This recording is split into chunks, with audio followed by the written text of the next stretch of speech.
안녕하세요. 에베네스 교회 성도 여러분. 요즘에 정말 하늘이 맑고 또 계절이 너무 아름답습니다. 호수공원에 가면은 정말 많은 사람들이 나와서 산책을 하는데요. 저도 한 번씩 답답하면 이제 호수공원에 가서 산책을 하는데 예년과 달라진 모습이 있어요.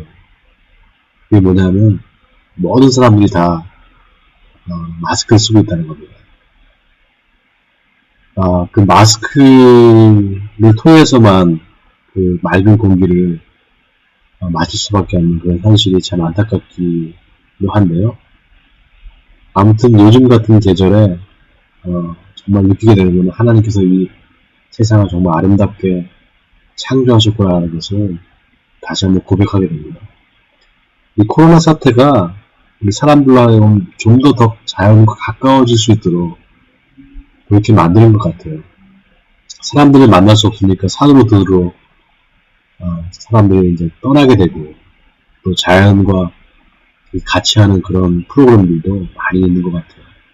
TV에 보면 뭐 사람들이 야외에 나가서 이렇게 활동하는 것들을 많이 이제 프로그램으로 만들어서 방송을 하고 있는 걸 보면 지금 이 시대가 점점 이제 그 사람들과의 만남이 줄어들고 자연과 더불어서 살아가는 그런 모습으로 변해가고 있는 게 아닐까 싶습니다.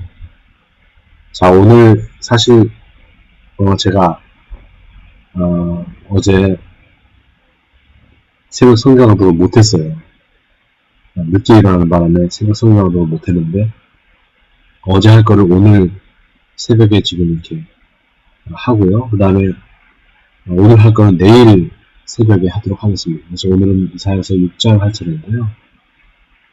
이사야서 6장의 말씀은 하나님께서 이사야를 이제 소명을 주셔서 이사야를 이스라엘의 선지자로 세우시는 장면입니다. 6장 1절에 보면 우시야 왕이 죽던 해에 이제 이사야가 환상을 보게 되는데요. 환상 중에 천사들이 하나님의 보좌 앞에서 날면서 거룩하다 거룩하다 거룩하다 이렇게 하나님을 찬양하는 장면을 이사야가 환상 중에 보게 됩니다. 그러면서 이사야가 고백하기를 나는 망하게 됐다 이렇게 고백을 해요. 그러면서 나는 입술이 부정한 자다 이렇게 말을 합니다. 입술이 부정하다는 것은 무슨 뜻인가 하면 하나님 앞에 죄인이다라는 겁니다. 나는 죄인입니다 이런 걸 고백하는 거죠. 얼마 전에 그 크리스찬 투데이인가요? 이제 기독교 신문을 인터넷 신문을 보다가 한 가지 이제 그 기사화된 것을 보게 되는데요. 우리나라의 굉장히 큰 교회, 장로교 교단의 큰 교회 목사님이신데 교단 총회장이시기도 하고 그분이 예배 중에 좀 쌍스러운 소리를 욕설을 해서 그게 이제 문제가 된 그런 거를 이제 취재한 기사가 났어요. 근데 이분이 평소에도 이렇게 좀 입이 거칠다는 거예요.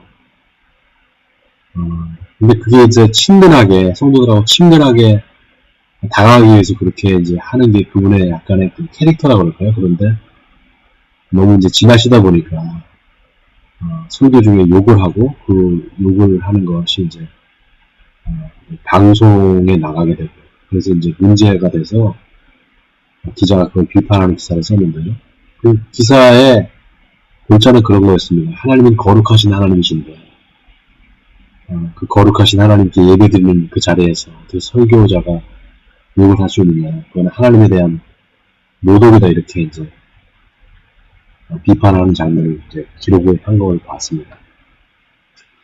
맞죠. 하나님은 거룩하시고 그 거룩하신 하나님께 예배드리는 우리 예배자인 성도들이 하나님 앞에서 몸가짐을 잘 해야 되고요. 또 특별히 이제 우리 입술의 그 말이 중요합니다. 성도들의 그 대부분의 신앙생활에 가장 중요한 그 부분을 차지하는 것이 바로 이 언어 생활입니다. 우리가 말을 어떻게 하느냐에 따라서 하나님께서 우리를 통해서 역사하시기도 하고 또 마귀가 우리를 통해서 역사하기도 합니다. 그러니까 말이 얼마나 중요한지 여러분들이 꼭 생각하셔서 또 하나님 앞에서나 또 사람들 앞에서나 좋은 말을 하고 긍정적인 말을 하시는 여러분 되시기 바랍니다. 자, 이렇게 부정한 입을 가지고 있는 이사야를 하나님께서 거룩한 하나님의 예언의 말씀을 전하는 자로 이제 세우시는데요. 천사가 그 숯불을 입에 대니까 그 죄가 사해졌고 악이 제하졌다 이렇게 말을 합니다. 그리고 나서 이제 하나님께서 이사야한테 뭐라고 말씀하시는가 하면은 너는 가서 이 백성에게 이르기를 너희가 듣기는 들어도 깨닫지 못하고 보기는 보아도 알지 못하리라 이렇게 말씀하시면서 그들이 눈으로 보고 귀로 듣고 마음으로 깨닫고 다시 돌아와 고침을 받을까 하노라 이렇게 말씀하셔요. 여러분 이 말씀이 어디 또 나오는가 하면은 요한복음에 또 나옵니다. 요한복음에 사도 요한이 예수님의 그 복음 사역을 받아들이지 않고 예수님 믿지 않는 사람들을 향해서 뭐라고 말을 하는가 하면은 이사야의 말씀을 이루게 하십니다 이렇게 말합니다. 그러니까 예수님이 복음을 전하는데 그 복음을 듣지 않고 완악해서 돌아오지 않는 그 사람들을 향해서 이사야 선지자가 한 말을 이루게 하십니다 이렇게 말을 하는 거예요. 여러분 그 이사야 선지자가 이스라엘 백성들한테 회개하라 이제 곧 하나님의 심판이 임할 것이다 이렇게 회개하라는 그 회개와 경고의 메시지를 이스라엘 백성들이 듣지를 않잖아요. 똑같이 예수님께서 오셔서 하신 말씀이 하나님의 나라가 가까이 왔다. 너는 회개하고 복음을 믿으라 이 말씀이었거든요. 그런데 이스라엘 백성들이 그 이사야의 말도 듣지 않았지만 여전히 그 700년 후에 오신 예수님, 바로 메시아로 오신 예수님의 말씀도 듣지 않았습니다. 지금도 마찬가지예요. 지금도 하나님의 복음이 계속해서 선포되잖아요.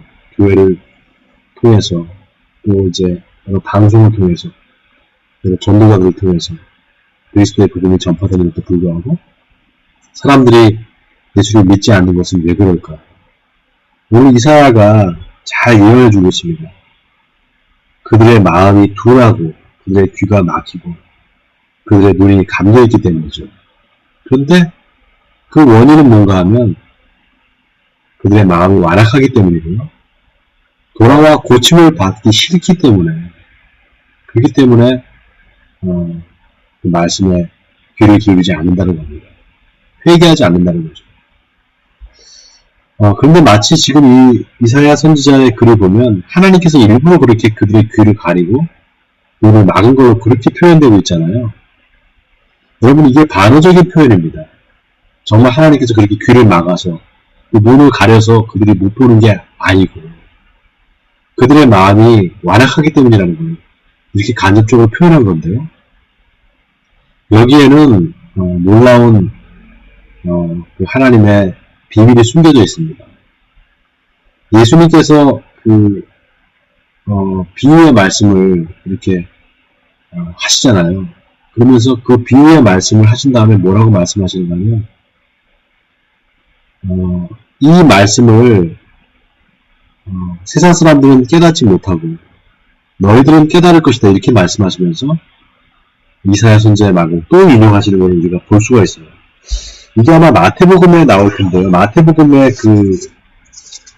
여러분 마태복음 한번 펴보세요. 마태복음을 보면 예수님께서 비유로 말씀하신 다음에 그 비유를 깨닫지 못하는 이스라엘 백성들을 향해서 뭐라고 말씀하시는가 하면은 마가복음에 보면 나오네요. 마가복음 4장에 보면 하나님의 비밀을 마가복음 4장 10절인데요. 예수께서 홀로 계실 때 함께한 사람들이 12제자와 더불어 그 비유들에 대하여 물으니 이 비유가 뭐냐 하면 그 씨 뿌리는 자의 비유거든요. 내 밭에 뿌린 그 씨 뿌리는 자의 비유를 하신 다음에 예수님께서 제자들한테 하나님의 나라의 비밀을 너희에게는 주었으나 외인에게는 모든 것을 비유로 하나니 이는 그들로 보기는 보아도 알지 못하며 듣기는 들어도 깨닫지 못하게 하여 돌이켜 죄사함을 얻지 못하게 하려 함이라 이렇게 말씀하신단 말이죠. 마치 하나님께서 의도적으로 그렇게 깨닫지 못하게 한 것처럼 그렇게 이제 말을 하는데요. 옛날에 우리 교회에 신천지 교인이 하나 들어와서 성경 공부를 하는 중에 저한테 이 질문을 한 거예요. 그때는 제가 이제 이 사람이 신천지 교인이라는 사실을 몰랐었는데 나중에 밝혀져서 이제 그 사람이 이제 우리 교회를 나가게 됐는데 이분이 뭐라고 얘기하느냐면 이렇게 하나님께서 이제 깨닫게 해주는 사람만 깨닫는 거지 그렇지 않는 사람은 결국은 들어도 깨닫지 못하고 아무리 봐도 보지 못한다. 그 천국의 비밀을 알지 못한다. 이 말을 하면서 결국 14만 4천 명 그 사람들만 깨닫게 되는 거 아닙니까? 이렇게 저한테 질문했어요. 그러면서 이제 결국은 선택받지 못한 사람은 다 이제 멸망할 수밖에 없다. 이 얘기를 하고 이제 속내는 그렇겠죠. 아마 천지 교인들 또 하나님의 교회 같은 그런 이단들만 깨닫는다. 이렇게 지금 말하는 것 같았던 것 같아요. 지금 생각해보니까. 근데 그때 제가 뭐라고 말했는가 하면 만약에 그렇다면 예수님께서 이거를 왜 비유를 풀어서 설명해 줬었을까? 비유를 굳이 풀어서 설명할 이유가 없지 않단 말이죠. 씨뿌린 자의 비유를 예수님께서 이렇게 못 알아듣는 사람들을 향해서 저 사람들은 못 알아듣으니까 너희들만 알아들어 이렇게 하면서 가르쳐준 게 이게 성경에 다 기록이 되어 있잖아요. 그러면서 그 씨뿌린 자의 비유의 뜻을 자세히 이제 설명하고 있단 말이죠. 사복음서가 다 그렇게 되어 있어요. 그렇다면 그 하나님의 의도는 뭘까요? 결국 너희들 깨닫지 못하게 일부러 깨닫지 못하게 이렇게 의원을 가리시는 게 하나님의 의도가 아니라는 거죠.